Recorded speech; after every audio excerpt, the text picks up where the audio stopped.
అండి, నేను అరుణానందగిరి. ఇక చూడండి పక్షులు వచ్చినాయి.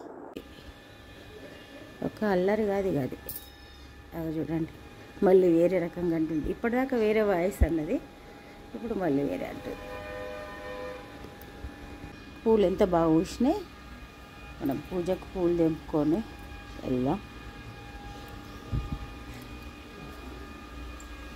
వైలెట్ ఫ్లవర్స్ ఎంత బాగున్నాయి చూడండి. ఇప్పుడు అన్నీ తెంపేస్తాము. ఎన్ని రకాల ఫ్లవర్స్ మన దగ్గర ఒక 4-5 రకాలు అయితే వెళ్తే ఇప్పుడు పూజ చేసుకుందాం. ఇంకా ఈరోజు మన పూజ విధానం చూపించడం వీలుగాలే, ఇప్పుడు మళ్ళీ జ్ఞాపకం వచ్చి మీకు చూపిస్తున్నా. ఇక అంతే, ఒక్కొక్కసారి హడావుడి అండి. నేను అరుణానందగిరి. ఇక ఈరోజు మరి మన బ్రేక్ఫాస్ట్ దోశ వేస్తున్నా. దోశకు పచ్చడి రెడీ అయింది. చల్లారంగానే మిక్సీ జార్లు వేసుకుందాం.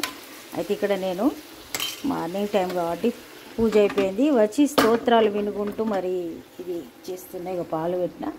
ఇప్పుడు మనం చల్లారంగానే ఒకసారి మిక్సీ జార్లు వేసుకుంటే మన పచ్చడి రెడీ అయిపోతుంది.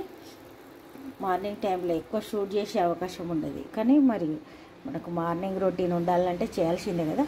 ఇక ఇప్పుడే పాలు పెట్టిన, ఇక అవుతూ ఉంటాయి. మరి దోశ వేసేటప్పుడు మళ్ళీ చూపిస్తాను. మార్నింగ్ నుండి పక్షుల హడావుడి కొనసాగుతూ ఉంటుంది. ఇప్పటికి ఎన్నిసార్లు వచ్చినాయో పోయినాయి, కానీ మనకి ఇక ఒక్కొక్కసారి ఫ్రీగా ఉంటే చూపిస్తా. ఇక నా పనులు నాకు ఉంటాయి కాబట్టి వీలు కాలే. చూడండి మళ్ళీ అయితే నేను అన్నీ షూట్ చేసుడు ఈరోజు వీలైతలేదు. ఈరోజు గుడ్ ఫ్రైడే హాలిడే అన్నారు, కానీ నాకు ఎప్పుడు హాలిడే లేదన్నట్టుంది. ఇప్పుడే చిట్టి దోశలు చేసి పూజ రూమ్లో నివేదించి వచ్చిన. ఇక మీకు చూపించుడు వీలు కాలే, ఎందుకంటే ఇక్కడ నాకు మొబైల్లో స్తోత్రాలు నడుస్తున్నాయి.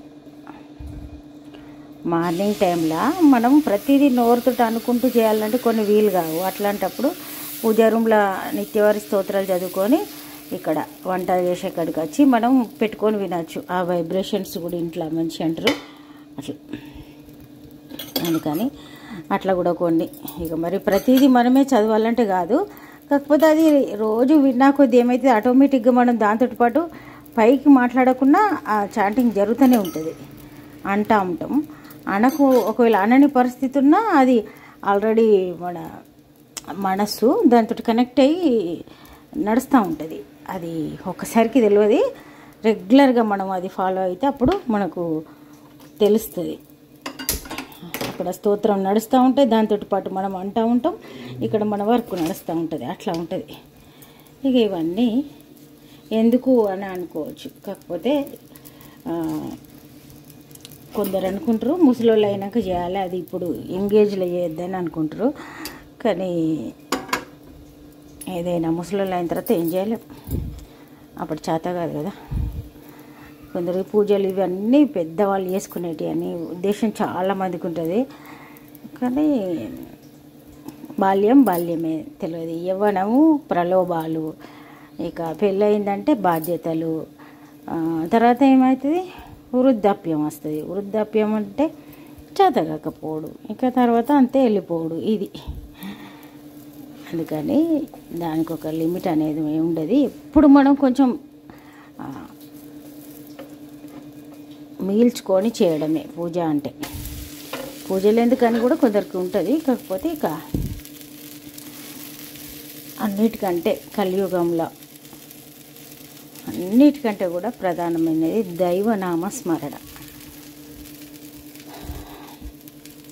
ప్రతి ఒక్కరి జీవితం సాఫీగా సాగాలంటే మన మనసు ప్రధానం.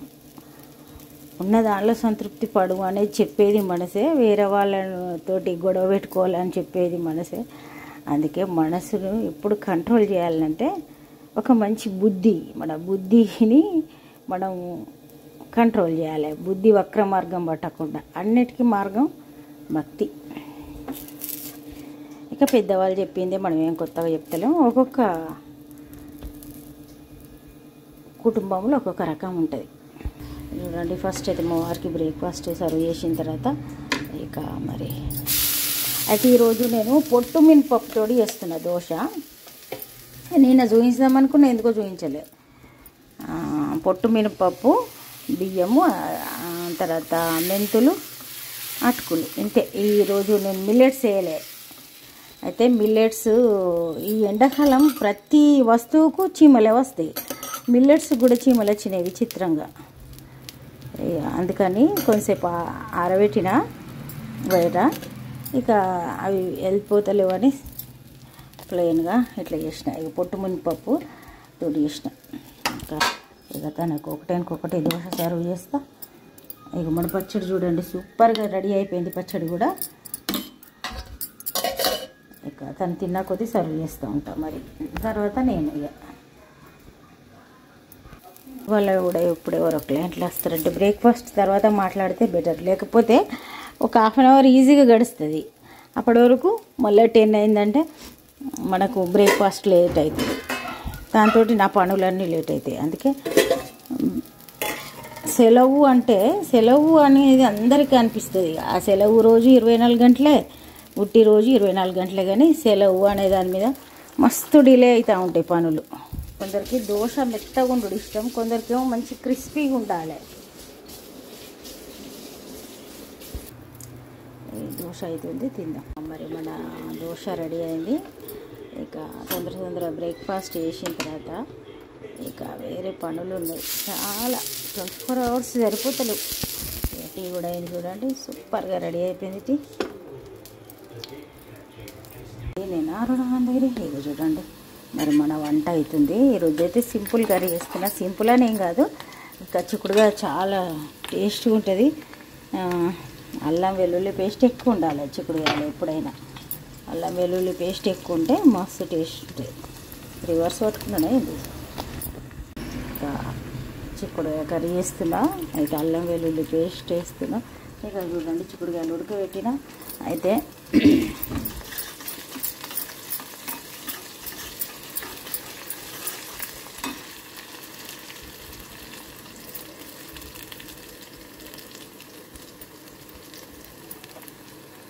మంచి వెల్లుల్లిపాయలు ఇప్పుడే దంచి వేసిన కాబట్టి మంచి కమ్మటి స్మెల్ వస్తుంది. పసుపు వేసిన, ఉల్లిగడ్డ మంచిగా బ్రౌన్ అవుతుంది. ఒక్కొక్కసారి అన్నీ షూట్ చేసుడు వీలైతలేదు, అట్లా కూడా చాలా మిస్ అవుతున్నాయి. ఇక ఏం చేద్దాం మరి, అంతే. సల వేసి ఫ్రిడ్జ్లో పెట్టిన. ఇక చిక్కుడుగాయలు ఉడికినాయి. చిక్కుడుగాయలు చాలా మెత్తగా మంచిగా ఉడికినాయి. ఇక చిక్కుడుగాయలు వేసి ఒక 10 నిమిషాలు నూనెలో ఫ్రై చేస్తే సరిపోతుంది. ఉప్పు కారం వేసిన, కొత్తిమీర వేసి కొంచెం ఒక 5 నిమిషాలు మగ్గించుకుంటే సరిపోతుంది, అంతే. ఇక చల్ల ఫ్రిడ్జ్లో పెట్టిన, అది చల్లగా మారుతూ ఉంటుంది.